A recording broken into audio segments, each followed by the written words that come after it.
Welcome dear.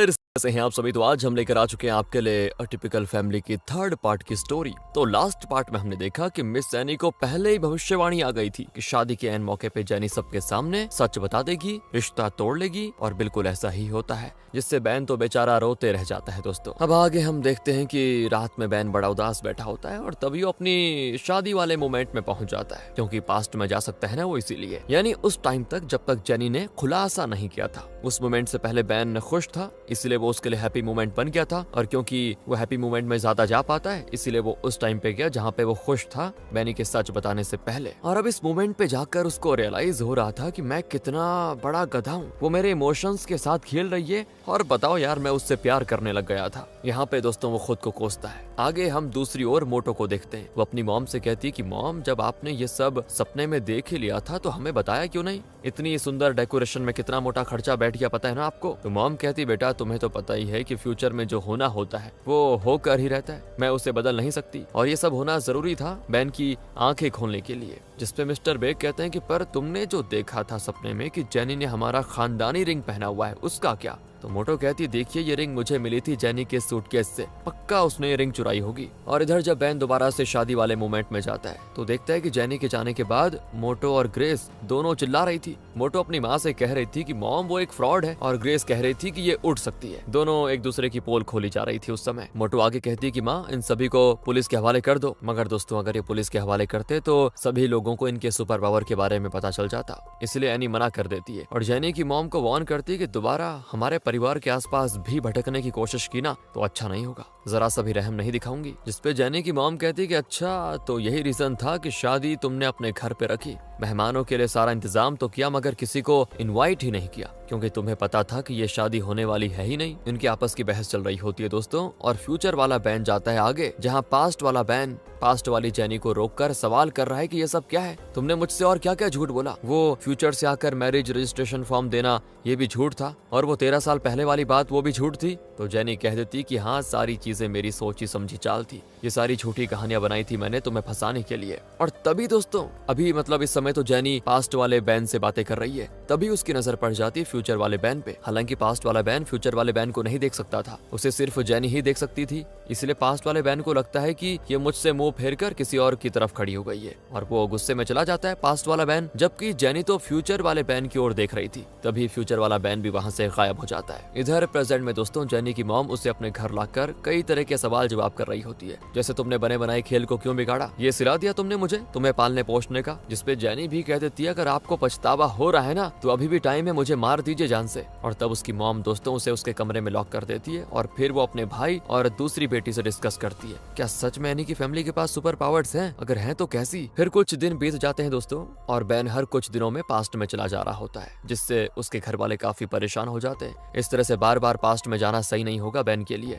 क्योंकि इस तरह बार बार पास्ट में जाएगा तो पास्ट का गुलाम बन के रह जाएगा। फिर एक दिन की बात है दोस्तों, इना क्लासरूम में बिल्कुल अकेली बैठी होती है, बहुत परेशान भी होती है वो। एक तो जैनी उसकी लाइफ से चली गई है, उसके डैड फिर से डिप्रेशन में चले गए हैं, ऊपर से रिम ने भी इना से दोस्ती तोड़ दी है। तो वो आता है और इना के पास आकर उससे कहता है तुम अकेले क्यों बैठी हुई हो, हम सब बाहर कुछ खाने के लिए जा रहे हैं, तुम भी चलो हमारे साथ। मगर इना इनकार कर देती है, और तब वॉन कहता है कि रिम का भी तुम्हारे बिना मन नहीं लग रहा, वो कह रही थी कि तुम काफी लो लग रही हो। इतने में रिम भी आ जाती है, और वो भी इना से कहती है कि देखो जो हुआ भूल जाओ, हम अभी भी अच्छे दोस्त हैं, चलो हमारे साथ। और वो इना का चश्मा उतार कर उसके सर पे हाथ रख कर कहती है तुम्हें बुखार तो नहीं है? फिर क्या बात हो गई? मगर दोस्तों उसके मन में तो चल रहा था कि हे भगवान, मैं तो बस ये दिखावा कर रही हूँ, मैं तो वॉन के कहने पे ही इसके बारे में पूछ रही हूँ, और कहीं ये सच में हमारे साथ जाने को तैयार ना हो जाए। मैं नहीं चाहती कि ये हमारे साथ चले, क्योंकि मेरा बिल्कुल भी मन नहीं है इसको साथ लेकर जाने का। दोस्तों रिम तो ये सारी बातें अपने दिमाग में सोच रही थी, लेकिन अब इना का चश्मा उतर चुका था तो उसने पढ़ लिया उसका दिमाग, और ये सुनकर मतलब ये फील करके इना बड़ी परेशान हो जाती है। तब वॉन रिम से कहता है कि अरे उसका चश्मा पहना दो उसको। पर जब वो उसको चश्मा पहनाने जा रही होती है ना, तब भी उसके मन में चल रहा होता है कि भाड़ में जाए ये इना। जिससे दोस्तों गुस्से में इना उसको धक्का देकर बिना चश्मे के ही बाहर निकल जाती है, जिससे बाकी लड़के और लड़कियां इना के बारे में तरह तरह की बातें करने लगते हैं कि पागल हो गई है ये लड़की, रिम तो कितने अच्छे से उसके साथ पेश आ रही थी बताओ, मगर इसने रिम के साथ इतना गंदा बर्ताव किया। फिर भी दोस्तों वॉन हार नहीं मानता, वो इना का चश्मा उठाकर उसको लौटाने के लिए भागता है, मगर तब तक में इना वहां से जा चुकी होती है। हालांकि उसे बिना चश्मे के ठीक से दिखाई भी नहीं देता, इसलिए वो गलती से गाड़ी के आगे आते आते बचती है, और इसी बीच वहाँ पे काफी भीड़ जमा हो जाती है, जो कि ऊपर ही ऊपर से इना के केयर का नाटक तो करते हैं कि अरे अरे बेटा तुम ठीक तो हो ना, चोट तो नहीं लगी, मगर उन सब के मन में अजीब अजीब सी बातें चल रही होती है कि कहीं ये लड़की पागल या अंधी तो नहीं, क्योंकि इना उन सभी के दिमाग पढ़ लेती है। इसीलिए इन सब की बातों से दोस्तों इना बड़ी डिस्टर्ब हो जाती है और वो एक आदमी से सीधा जेनी के पैलेस सोना में खुद को ड्रॉप करने को कह देती है। इधर घर पे स्कूल का टाइम ओवर होने के बाद भी इना के ना आने से मिस्टर बेक काफी परेशान होते हैं कि कहाँ गई लड़की आज। वो स्कूल वालों को कॉल करते हैं तो पता चलता है कि इना तो यहाँ से कब की जा चुकी है, जिससे मिस्टर बेक और परेशान और वो अपनी वाइफ को ये बात बताने के लिए जाते हैं, मगर वो सोने की कोशिश में होती है। इसीलिए वो इशारे में स्ट्रिक्टली बेक से कह देती है प्लीज मुझे डिस्टर्ब मत करो। तब बेक जाते हैं बैन के रूम में, जो कि वहाँ था ही नहीं, वो तो अभी भी अतीत की गलियों में भटक रहा होता है दोस्तों। पर जैसे ही वो थोड़ी देर के लिए आता है ना, तो मिस्टर बेक उसको इना के मिसिंग होने वाली बात बताते हैं। तब बैन भी उसके लिए परेशान हो जाता है। अब इधर जेनी की मॉम इना को यहाँ देखकर बड़ी खुश होती है। जेनी की मॉम को तो लग रहा था कि वाह, सोने की मुर्गी खुद चलकर हमारे घर पे आई है। वो उसको एग बॉयल करके देती है खाने के लिए और उससे काफी सारी बातें करके जानना चाहती है कि क्या सच में फैमिली के पास सुपर पावर है तुम्हारी या नहीं, तुम्हारे पास कौन सी पावर है बेटा। मगर इना सही सही उनकी बातों का जवाब नहीं देती और लास्ट में जेनी की मॉम को जेनी के रूम में जाकर बताना ही पड़ता है कि इना आई है तुमसे मिलने के लिए। साथ ही वो उसे ये भी कहती है कि अगर ये सुपर पावर्स वाली बात सच है तो हम उनसे काफी सारा प्रॉफिट हासिल कर सकते हैं और मैं ये तुम्हें सेकंड चांस दे रही हूँ। जाओ जाकर इना से सही से बातचीत करो और फिर से उसकी फैमिली में घुसने की कोशिश करो। अकेले में दोस्तों जेनी इना को डांट देती कि तुम्हारा दिमाग तो ठीक है, तुम यहाँ पे क्यों आई। फिर जब वो देखती है ना कि इना बिना चश्मा के है तो वो अलर्ट हो जाती है और नजरें घुमाकर उससे बातचीत करती है ताकि इना उसका दिमाग ना पढ़ पाए। और तब इना कहती है कि मेरा चश्मा खो गया है और मुझे कोई बुली नहीं करता मेरे स्कूल में। जेनी पूछती है कि तुम्हारे डैड को पता है क्या कि तुम मुझसे मिलने के लिए आई हो। तो इना बताती है कि मेरे डैड वो तो पास्ट में ही चल रहे हैं आजकल, उन्हें किसी और चीज की कोई परवाह नहीं है। वैसे आपने मेरे डैड को छोड़ा क्यों। आप सभी से झूठ बोल सकती हो पर मुझसे नहीं, क्योंकि मैं आपके दिल और दिमाग को पढ़ सकती हूँ। आपको भी उनसे प्यार हो गया है ना, इसीलिए आप उनको धोखा नहीं देना चाहती थी। इससे जेनी थोड़ा शर्मा जाती और कहती ये सब छोड़ो और मेरे साथ चलो, मैं तुम्हें नया चश्मा दिलवाती हूँ। फिर वो अपनी मॉम से परमिशन लेकर उसको चश्मा दिलवाने के लिए लेके जाती है। वो उसे दोस्तों बहुत ही सुंदर सा चश्मा दिला देती है जो कि काफी महंगा भी होता है। उसको दिलाने में जेनी को थोड़ा संकोच तो होता है कि इतना महंगा, लेकिन फिर भी वो उसकी खुशी के लिए दिला देती है। अब तक में जेनी ने दोस्तों कॉल करके बैन को भी इन्फॉर्म कर दिया था कि तुम्हारी बेटी मेरे साथ है, आकर ले जाओ। और जैसे ही इना अपने डैड को कार से उतरते हुए देखती है, वो जेनी को वार्न करती है कि मैंने तुम्हारी मॉम की आंखों में देखा, उनका सोचना था कि ये तुम्हारा लास्ट मौका है, अगर तुमने कुछ गड़बड़ी करी तो वो तुम्हें नुकसान पहुंचाएंगी।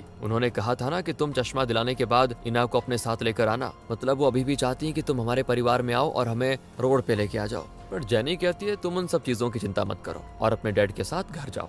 अब बैन को जब पता चलता है कि ये नया चश्मा इना को जेनी ने दिलाया तो वो जेनी पे भड़क जाते हैं कि तुमने चश्मे की लालच देकर मेरी बेटी को अगवा किया ना। इना बताती नहीं नहीं ऐसा कुछ नहीं है, मेरा चश्मा खो गया था और मैं अपनी मर्जी से जेनी के पास गई थी, वो बुरी इंसान नहीं है पापा। तभी बैन कहता है कि बस बस इसकी तरफदारी करने की कोई जरूरत नहीं है, तुम चलो मेरे साथ। और वो दोस्तों इना को लेकर गाड़ी में बैठ जाते हैं। पर तभी फ्यूचर वाला बैन आ जाता है और जेनी से कहता है कि बैन को जाने मत दो, उसे रोको, जिसके लिए जेनी नहीं मानती। और तब फ्यूचर वाला बैन उसको खींचकर बैन की गाड़ी के सामने खड़ा कर देता है। बैन उसे गाड़ी के सामने से हटने को कहता है तो वहीं फ्यूचर वाला बैन उसे रोकने को कहता है, जिससे जेनी कश्मकश में पड़ जाती कि क्या करूं। आखिर में वो बैन को बता देती है कि फ्यूचर वाला बैन आया है और वो कह रहा है कि तुम्हें जाने से रोको मैं, तुम्हारी बहन खतरे में है, तुम्हें उसे बचाने जाना होगा अभी। लेकिन दोस्तों इस बार बैन को लगता है, मतलब जो प्रेजेंट वाला बैन है, कि ये फिर से बातें बना रही है, फिर से बेवकूफ बना रही है। इसलिए वो कॉल करके अपनी बहन से बात करता है जो कि इस वक्त जिम में ही वर्कआउट कर रही है और वो बिल्कुल ठीक है। जिम में अब इक्के दुक्के लोग ही बचे थे और उनमें से एक थी ग्रेस जो कि अपना सामान लेने के लिए आई थी। वो मोटो से बात करके जान जाती है दोस्तों कि मोटो वर्कआउट करने के बाद अपने बॉयफ्रेंड से मिलने जाने वाली है ताकि वो उसे मेरी सच्चाई बता सके। दरअसल दोस्तों मोटो को अभी भी यही लग रहा है कि मेरा बॉयफ्रेंड तो दूध का धुला हुआ है, सारी गलती इस ग्रेस की होगी और इसी की वजह से जॉन मुझ पे चीट कर रहा था शायद। तो अभी मोटो का प्लान ये है कि वो जॉन को सारी सच्चाई बता दे ग्रेस के बारे में कि ये ऐसी लड़की है, हमारे परिवार को रोड पे लाने की कोशिश कर रही है। खैर दोस्तों ग्रेस लिफ्ट और सीढ़ी के सामने रिपेयरिंग गोइंग ऑन वाला बोर्ड लगा देती है, जिससे मोटो हो जाती है परेशान क्योंकि उसे अपने बॉयफ्रेंड से मिलने जाना था। इसलिए वो सोचती है कि लिफ्ट और सीढ़ी तो खराब है तो क्यों ना मैं उड़कर नीचे चली जाऊं, मगर उसको डर भी लग रहा था। पीछे से ग्रेस उसकी वीडियो बना रही थी ताकि उसके उड़ने का वो प्रूफ बना ले और बाद में उसकी फैमिली को ब्लैकमेल करे, मगर मोटो तो डर रही थी इसलिए ग्रेस पीछे से उसको धक्का दे देती है। वो नीचे गिर जाती है दोस्तों, मगर इस बार वो उड़ती नहीं बल्कि अपने भाई के ऊपर ही गिर जाती है और वहीं पे बेहोश जेनी ऊपर सीढ़ी से ग्रेस को देख लेती है दोस्तों। खैर वो और बैन मिलकर फिर मोटो को हॉस्पिटल में भर्ती करवाने जाते हैं, जहाँ ये पता चलता है कि वो बिल्कुल ठीक है, मगर पतले होने के लिए जो वो खाना पीना बंद कर चुकी थी उससे मल न्यूट्रिशन का शिकार हो गई। होश में आते ही मोटो तुरंत ही अपनी मॉम को कॉल करके इन्फॉर्म कर देती है कि मुझे सीढ़ी पर से किसी ने धक्का दिया मॉम, और मैंने वहाँ पे जेनी को भी देखा। इससे मिस एनी गुस्से में टमटमाते हुए आती है और जेनी को एक थप्पड़ लगाते हुए कहती है कि तुम्हारी हिम्मत कैसे भी रहे उसे हाथ लगाने की। साथ ही वो इना को वहाँ देखकर सोचती है कि इना को भी इसी ने अगवा किया होगा, पर जेनी भी दोस्तों उनकी गलत फहमी को क्लियर नहीं करती, बल्कि उन्हें वार्न करती है कि इस बार तो इतने पे ही छोड़ रही हूँ, अगली बार से अपनी फैमिली मेंबर्स का ख्याल रखिएगा, वरना मैं इससे भी बुरी बन सकती हूँ। पता नहीं जेनी ने ये क्यों कहा। इसके बाद वो चली जाती है। अब इधर मिस्टर बेक इना से पूछते हैं कि उस जेनी ने तुम्हें अगवा क्यों किया, जिस पे इना सारी बातें बताती है कि मैं खुद गई थी उससे मिलने। और तब एनी इना को टॉन्ट करती है कि तुम कुछ ज्यादा ही होशियार नहीं बन रही आजकल। मेरा वॉच चुरा कर पहले अपनी फ्रेंड को गिफ्ट दिया, फिर खुद ही हमारी दुश्मन के पास चली गई। और तब इना भी काफी कुछ सुना देती है कि आप भी तो चोर ही हैं, फ्यूचर देखकर किसी और के हिस्से का फॉर्च्यून चुराती हैं आप, और आपको अपनी चोरी में जेनी का साथ भी तो चाहिए होता है, क्योंकि वही तो आपको सुला पाती है और तभी आप देख पाते हो कि आगे क्या होने वाला है। फिर वो अपने दादाजी की आंखों में देखती है चश्मा हटाकर और कहती है कि अच्छा तो आपको भी पता है कि जेनी फ्यूचर वाले बैन को देख सकती है, उससे बातें कर सकती है, उसे टच भी कर सकती है। इससे दोस्तों एनी हैरान हो जाती है कि बेक ने मुझसे ये चीज छुपाई क्यों। इसके अलावा वो बैन के पावर में आ गए बदलाव से भी परेशान हो जाती है, क्योंकि उनकी पौराणिक किताबों में लिखा था कि जब भी पावर में म्यूटेशन आता है तो उसकी एक कीमत चुकानी पड़ जाती है। कीमत। मोटो जब घर आती है ना दोस्तों आगे, तो वो अपना फोन चेक करती है। उसको तो लग रहा था कि जॉन मेरा वेट कर रहा होगा डिनर डेट पे, पर उसने तो सामने से पहले ही मैसेज कर दिया था कि मुझे कुछ काम आ गया है, मैं नहीं आ पाऊंगा। इधर बैन को उसकी बेटी बताती है आपको जेनी को बचाना चाहिए, एक तो उसने आपसे शादी तोड़ दी, दूसरा उसने मुझे छोड़ दिया, उसके घर वाले उसके साथ बुरा बर्ताव कर रहे होंगे। तभी दोस्तों बैन फिर से पास्ट में चला जाता है और देखता है कि पास्ट वाले बैन के जाने के बाद जेनी सच में रो रही है। फिर जब वो फ्यूचर वाले बैन को देखती है तो कहती है कि तुम अब क्यों वापस आ गए, मैंने तो सब बर्बाद कर दिया। तभी वहाँ पे जेनी की मॉम आ जाती है, जो कि उसको थप्पड़ मारकर गाड़ी में बिठाती है और लेके जाती है अपने साथ। इससे बैन को पता चल जाता है कि सच में दोस्तों जेनी की मॉम उसके साथ अच्छा बर्ताव नहीं करती और जेनी ने ये सब मुझे बचाने के लिए ही किया है। बैन को पता चल जाता है, इसीलिए वो प्रेजेंट में जाता है जेनी की फैमिली के पास। और इधर घर पे दोस्तों एनी को एक सपना आता है जिसमें जेनी आग से घिरी होती है और उसे बचाने के लिए बैन आता है। वो जेनी को अपनी खानदानी रिंग पहनाता है और बचा भी लेता है, जिससे एनी डरते हुए जाग जाती है क्योंकि सपना बड़ा भयंकर था। इधर बैन जेनी की फैमिली के सामने एक डील रखता है कि मेरे पास पावर है पास्ट में जाने की, अगर आप लोग मुझे जेनी के साथ टाइम स्पेंड करने की इजाजत देंगे तो प्रेजेंट में जिस स्टॉक या लॉटरी का नंबर पता चल जाएगा प्रॉफिट वाला, वो मैं पास्ट में जाकर जेनी को बता दूंगा और फिर वो आप लोगों को बता देगी, जिससे आप अच्छे खासे पैसे कमा सकते हैं। जिसके लिए जेनी की फैमिली मान जाती है दोस्तों, मगर जेनी अपनी फैमिली से ये भी कहती कि नहीं, इसकी बातों में मत आना, ये भूत की तरह फ्यूचर से आते जाते रहता है और मैं ये सब बर्दाश्त नहीं कर सकती। जेनी फिर बैन को अकेले में ले जाकर समझाने की कोशिश करती कि मेरी फैमिली के कांटेक्ट में मत आओ, मगर वो सुनता नहीं, उल्टा पास्ट में चला जाता है जेनी के पास। वो भी तब जब बैन इना को जेनी के पास लेने के लिए आया था। उस वक्त जेनी से फ्यूचर वाला बैन ये कहता है कि देखो अभी जो प्रेजेंट वाला बैन है तुम उसको जाने मत दो, उसे ये बताओ कि तुम्हारी बहन को खतरा है, मतलब मेरी बहन को खतरा है, बताओ। तो जेनी वैसा ही करती है। इसके बाद फ्यूचर से जो बैन आया था वो फ्यूचर में चला जाता है और वहाँ वो जेनी के साथ टाइम स्पेंड करने के बहाने ढूंढता रहता है, क्योंकि अब जेनी की फैमिली को भी इससे प्रॉफिट होने वाला था, इसीलिए वो भी बैन को सपोर्ट करते हैं क्योंकि वो लॉटरी बताने वाला है ना उन्हें। बैन भी उसकी फैमिली के साथ एकदम से घुल मिल जाता है दोस्तों। अब एक दिन की बात है, जेनी सज धज के एक लड़के से मिलने जाती है क्योंकि वो उसको नया मुर्गा बनाना चाहती है और उस लड़के की एक बच्ची पहले से है, फिर तो आदमी हो गया वो, तो उस बच्ची के लिए जेनी गिफ्ट भी लेके जाती है। पर वो बंदा बड़ा पंक्चुअल होता है दोस्तों, जेनी के पहुंचने में आधा घंटा लेट हो गया था, इसलिए वो जाने लग जाता है, तो वो जानबूझकर उसे मुड़ते ही चाय के कप को गिरा देती है, जिससे जेनी के शूज वगैरह गंदे हो जाते हैं और कप भी टूट जाता है। तब जेनी उनको क्लीन करने लगती है और उस आदमी को लगता है कि ये मेरी वजह से हुआ है, तो वो उसके साथ चलकर नए शूज दिलाने की बात करता है। तभी वहाँ पे बैन आकर जेनी का पूरा पर्दाफाश कर देता है दोस्तों। वो कहता है कि ये मेरी होने वाली वाइफ है, इसलिए प्लीज दूर रहिए, जिससे नाराज होकर जेनी जाने लगती है और एक दूसरे आदमी से टकरा जाती है। वो उसे भी मुर्गा बनाने लगती है कि याद है हम पिछले महीने क्लब में मिले थे, और उस आदमी को याद भी नहीं होता, मगर सुंदर लड़की दिखी नहीं कि वो भी उसकी हाँ में हाँ मिला देता है कि हाँ मुझे याद आ रहा है हम मिले तो थे और हमें दोबारा से मिलना चाहिए। तभी उसकी वाइफ आ जाती है दोस्तों उस आदमी की और जेनी को दबोच लेती है। तब जेनी को बचाने के लिए बैन को फिर बीच में आना पड़ जाता है। अब अगले दिन की बात है, मिस जेनी को वही सेम सपना दोबारा से आता है, जिससे वो परेशान हो जाती है। दूसरी ओर मिस्टर बेक क्लब में एक लड़की के साथ होते हैं, जहाँ वो अपनी वाइफ के बारे में बता रहे होते हैं कि तुमसे मिलने से पहले मैंने जो कुछ भी किया वो सब अपनी वाइफ की खुशी के लिए किया है। वो हमेशा से स्पॉटलाइट में रही है और मैं बस सपोर्टिंग कैरेक्टर में, मगर तुम्हारे साथ में रहकर मुझे ऐसा फील होता है जैसे मैं भी किसी के लिए जरूरी हूँ, मुझे भी कोई चाहता है। दोस्तों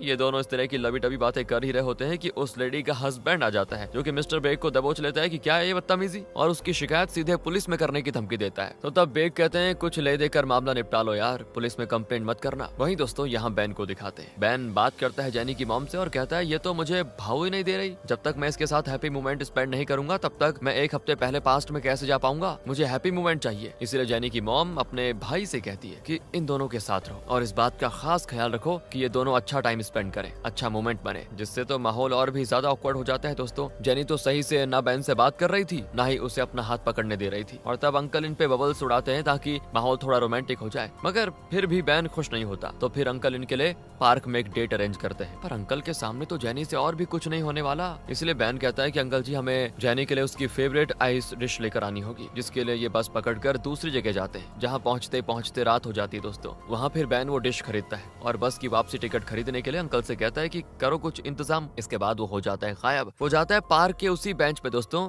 जहाँ पे वो जेनी को छोड़कर अंकल के साथ चला गया था। बैन कहता है कि फाइनली पास्ट में आकर तुम्हारे अंकल से पीछा तो छूटा, और वो जेनी को वो डिश देता ही है, साथ ही 2 बिलियन वॉन की लॉटरी टिकट की डिटेल्स भी देता है, जिससे जेनी इमोशनल हो जाती है दोस्तों और कहती है तुम क्या सच में मेरी मॉम के साथ डील करने वाले हो? तो वो कहता है कि ये डील मैं तुम्हारे साथ कर रहा हूँ, मैं तुम्हें खुश देखना चाहता हूँ, इसलिए मैं तुम्हें ये लॉटरी डिटेल्स देना चाहता हूँ ताकि तुम अपना कर्ज चुकाकर आजाद हो सको। इस पे जेनी कहती है कि तुम लोग आखिर मेरे लिए ये सब क्यों कर रहे हो? मैं इस लायक हूँ ही नहीं, तुम्हारे फ्रेंड ने भी 13 साल पहले मेरी जान बचाई, उस वक्त मुझे अपनी रिंग भी पहनाई थी, मैं चाहती हूँ कि वो रिंग तुम उनकी फैमिली को लौटा दो। दूसरी ओर दोस्तों हम देखते हैं कि मोटो ने सीसीटीवी में देख लिया था कि उस दिन सीढ़ी पर धक्का देने वाली ग्रेस ही थी, इसलिए वो ग्रेस को दबोचकर सीढ़ी से नीचे धकेलने की धमकी देती है, और तब ग्रेस मोटो से सॉरी कहती है और हर पल उसका साथ देने का वादा करती है, और इसी वजह से वो जॉन के दिल में मोटो के लिए जगह फिर से बनाने की बात भी करती है कि अब मैं पूरी कोशिश करूंगी कि जॉन तुम्हें पसंद करे। मोटो को पतले होने की सही तरीके से गाइडेंस भी करती है वो। और वहाँ स्कूल में दोस्तों इना के साथ कुछ लड़कियां बहुत ही बुरा बर्ताव करती हैं। वो जानबूझकर उसको टक्कर मारती है, जिससे इना का फोन गिरकर टूट जाता है। जिसके बाद इना जाती है जेनी से मिलने उसके सोना में, पर वहाँ उसको जेनी नहीं बल्कि उसके अंकल मिलते हैं, तो वो उन्हीं के साथ खेलने में लग जाती है। फिर जब जेनी आती है तो वो उससे थोड़ी देर बात करके चली जाती है। अब रात की बात है दोस्तों, मिस एनी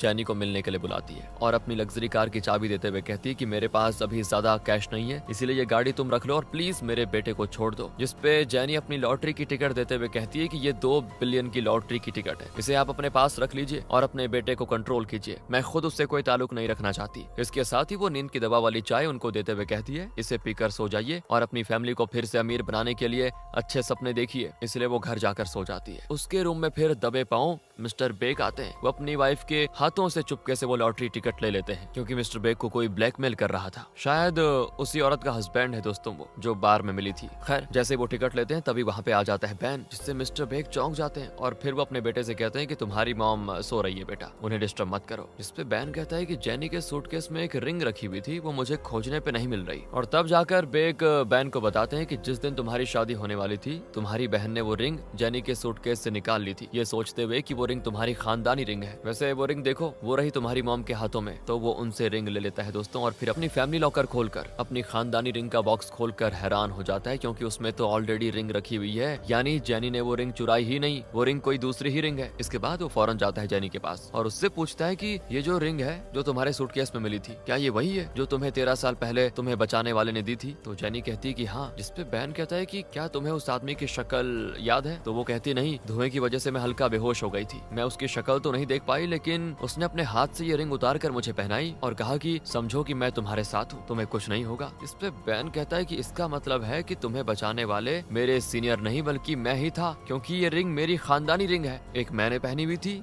और एक मेरी वाइफ ने। उसकी मौत के बाद उसकी रिंग रख दी गई थी संभाल के, यानी फ्यूचर में ही 13 साल पीछे जाकर मैं तुम्हें बचाने वाला हूँ। तभी दोस्तों एनी को यहाँ फिर से वही सपना आ जाता है कि आग लगी हुई है और जेनी को बचाने के लिए बैन गया हुआ है। उसने अपनी खानदानी रिंग जेनी को पहनाई और आग वाले जगह से बाहर कर दिया। तभी एक धमाका हुआ जिसमें बैन मारा गया, जिससे डरकर एनी जाग जाती है, क्योंकि उन्हें तो फ्यूचर की घटनाओं की झलक दिखाई ही देती है, यानी फ्यूचर में बैन मरने वाला है। पता नहीं दोस्तों आगे क्या होगा। अब आके देखते हैं तो मॉम के जगने की आवाज सुनकर बैन उनके रूम में आता है। उसके आते ही एनी अपने बेटे को वार्न करने लग जाती कि जेनी के साथ मिलना जुलना बंद कर दो, उसका साथ तुम्हारे लिए अच्छा नहीं होगा। मैंने पता है अपने सपने में ऐसे ऐसे देखा। और तब बैन उनको रिंग दिखाते हुए बताता है कि 13 साल पहले मैंने ही जेनी को स्कूल वाले आग से बचाया था और अपनी रिंग उसको दे दी थी। हौसला बनाए रखिए, सब ठीक रहेगा। और वही सेम चीज आपके सपने में आ रही है। जिसपे एनी कहती कि नहीं, ऐसा नहीं हो सकता, मैंने कभी भी अपने सपने में पास्ट की चीजें नहीं देखी है। इस पे बैन कहता है कि वो जेनी का पास्ट है, मगर मेरा वो फ्यूचर होने वाला है, क्योंकि मैं अभी नहीं आगे आने वाले टाइम में उसको बचाने जाऊंगा पास्ट में। ये जानकर भी दोस्तों मिस एनी की घबराहट खत्म नहीं होती। दूसरी ओर मिस्टर बेक वो लॉटरी टिकट लेकर उसी औरत के हस्बैंड के पास जाते हैं। अब तो वो लॉटरी फर्स्ट प्राइज डिक्लेयर हो चुकी है। तो जैसे मिस्टर बेक अपने घर पहुंचते हैं, उसी वक्त उनकी वाइफ के फोन पे उस औरत के डांस वाली फोटोज पहुंच जाती है और एनी का पारा बिल्कुल हाई। और आगे हमें पता चलता है कि जिस लेडी के चक्कर में मिस्टर बेक ने अपने इतने सालों का रिश्ता गवाया है, वो लेडी और उसका हस्बैंड तो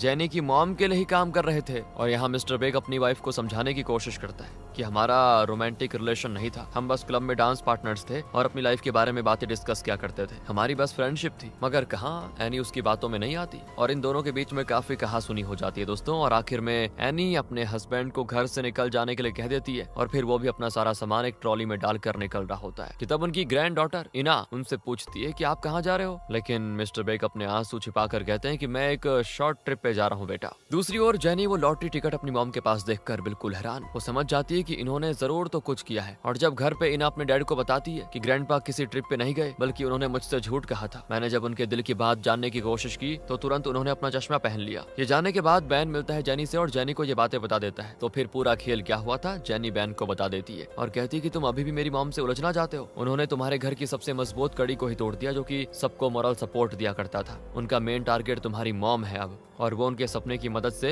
अमीर बनना चाहती है। क्या तुम अभी भी मेरी हेल्प करना चाहते हो? दूसरी ओर दोस्तों घर पे मोटो ने जॉन को बुला लिया था। वो कुछ तो और काम स्टार्ट करना चाह रहा था, इसलिए उसे फंड की जरूरत थी। वो अपना प्लान एनी को बताया जा रहा होता है, मगर एनी का तो सर दर्द होता है, इसलिए वो उसकी बातों पे ध्यान नहीं देती, जिसकी वजह से मोटो अपनी मॉम से झमेला कर लेती है कि बात क्यों नहीं सुन रहे हो आप। और इधर घर पे बैन देखता है कि काफी सारे बिल हैं जो अभी जमा नहीं हुए हैं और उनका नोटिस पड़ा हुआ है घर पे। वहीं इना के स्कूल से भी कॉल आता है कि वो बिना कुछ बताए कहीं चली गई है। बैन इना के नंबर पे कॉल करता है तो नंबर स्विच ऑफ आ रहा होता है दोस्तों, क्योंकि कल ही स्कूल में बुली करने वालों ने उसका फोन तोड़ दिया था धक्का देकर, याद होगा आपको। और आज उसके डैड के बारे में भी वो लोग उल्टा पुल्टा बोल रहे होते हैं, इसीलिए इना स्कूल से भाग गई। और जब ये बात बैन जेनी को बताने के लिए आता है तो जेनी के अंकल भी सुन लेते हैं और वो इन्हें कुछ ऐसी जगहों पे लेके जाते हैं जहाँ पे अक्सर इना अकेले टाइम स्पेंड करने के लिए जाया करती थी। क्योंकि दोस्तों ये अंकल है ना, ये काफी टाइम से इना पे नजर रख रहा था, इसलिए उसको इना का रूटीन उसके डैड से ज्यादा पता है। पर अफसोस की उन जगहों पर भी इना नहीं मिलती, जिससे सभी घबरा जाते हैं। जेनी एक बार सोना आती है चेक करने के लिए, क्योंकि इना यहाँ भी आ जाया करती थी अक्सर, मगर इस जगह इना की जगह पे उसकी ग्रैंड माँ आई हुई है। दरअसल उन्हें सोने की बहुत ही जरूरत है, इसलिए वो जेनी की मॉम की हेल्प से नींद लेने के लिए आई हुई है। या कहें कि जेनी की मॉम ने उनको यहाँ पे बुला लिया है, जिससे नाराज होकर जेनी अपनी मॉम पे बहुत ही गुस्सा हो जाती है और बताती है कि अगर मैं चाहती तो आपका कर्जा कब का चुका कर जा चुकी होती, मगर आपकी बेटी की मौत हो गई थी, इसलिए मैंने अपनी तरफ से बहुत कोशिश की आपकी सगी बेटी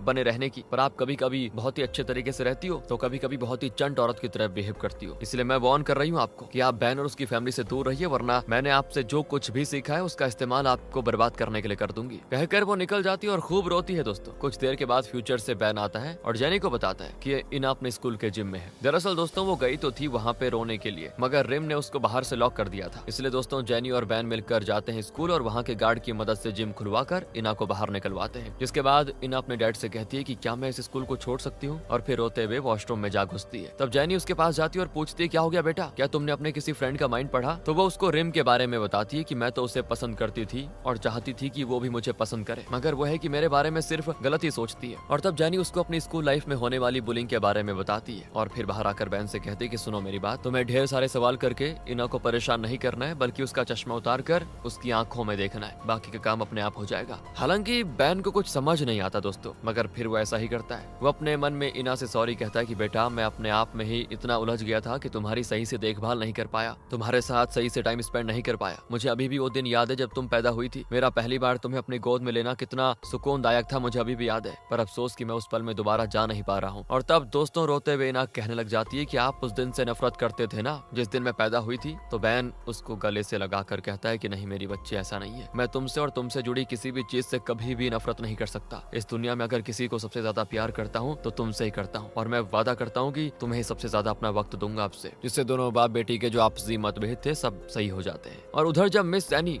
नींद से जागती है तो जैनी की मॉम मुझसे पूछती है कैसी नींद आई आपको। वो बताती है कि लास्ट टाइम भी जब मैं यहाँ सोई थी तो अजीब सा सपना आया था मेरे बेटे की शादी टूटने का, और आज तो मैंने अविश्वसनीय सपना देखा। मैंने देखा कि आपकी बेटी जिंदा है, वो मरी नहीं थी। आप अपनी बेटी को गले से लगाकर कह रही थी कि मेरी बेटी अच्छा हुआ तुम मरी नहीं थी और तुम आज मुझे दोबारा मिल पाए। इस बात पे हालांकि जैनी की मॉम को यकीन तो नहीं होता और ना ही होना चाहिए दोस्तों, क्योंकि ये बात पहले ही जैनी ने मिस सैनी को सिखा दिया था ताकि इस तरह का ड्रामा करके उसकी मॉम इमोशनल होकर अपनी सगी बेटी को ढूंढने में लग जाए और बैन की फैमिली को परेशान ना करे। दूसरी ओर दोस्तों हम देखते हैं कि ग्रेस और मोटो को, जहां ग्रेस मोटो को पतला करने के लिए पूरी जान लगा रखी है, वहीं हम बैन को देखते हैं जो कि पार्क में अपनी बेटी को साइकिल चलाना सिखा रहा है। और उसी दौरान पार्क में हिना को मिल जाता है वॉन, जो कि उसके पिछले टूटे हुए चश्मे को रिपेयर करके लेकर आ गया है। वो कहता है कि स्कूल में तुम मुझसे बात ही नहीं करती हो, आखिर प्रॉब्लम क्या है? तो तब वो कहती है कि आई लाइक यू। इनका इधर चल रहा होता है दोस्तों, उधर बेंच पर फिर हम बैन और जेनी को बातें करते हुए देखते हैं। और आज बैन को अपनी बेटी की सुपर पावर के बारे में पता चल जाता है, जिससे वो बड़ा खुश है। और खुशी खुशी के चक्कर में वो इतने सालों बाद दोबारा अपनी बेटी के जन्मदिन पे चला जाता है, यानी 13 साल पीछे, जहां वो एक बार फिर से उस लम्हे को जीकर वापस आ जाता है और जेनी के साथ अपना एक्सपीरियंस शेयर करते हुए कहता है अब मैं तैयार हूँ वापस 13 साल पहले जाने के लिए और मैं तुम्हें बचा कर ही रहूंगा। जिसपे जेनी कहती है कि इन सब बातों का क्या ही मतलब है, मैं तो जिंदा हूँ ही, तुम अपनी फैमिली पे फोकस करो बस। बैन कहता है कि तुम भी तो मेरी फैमिली हो ना,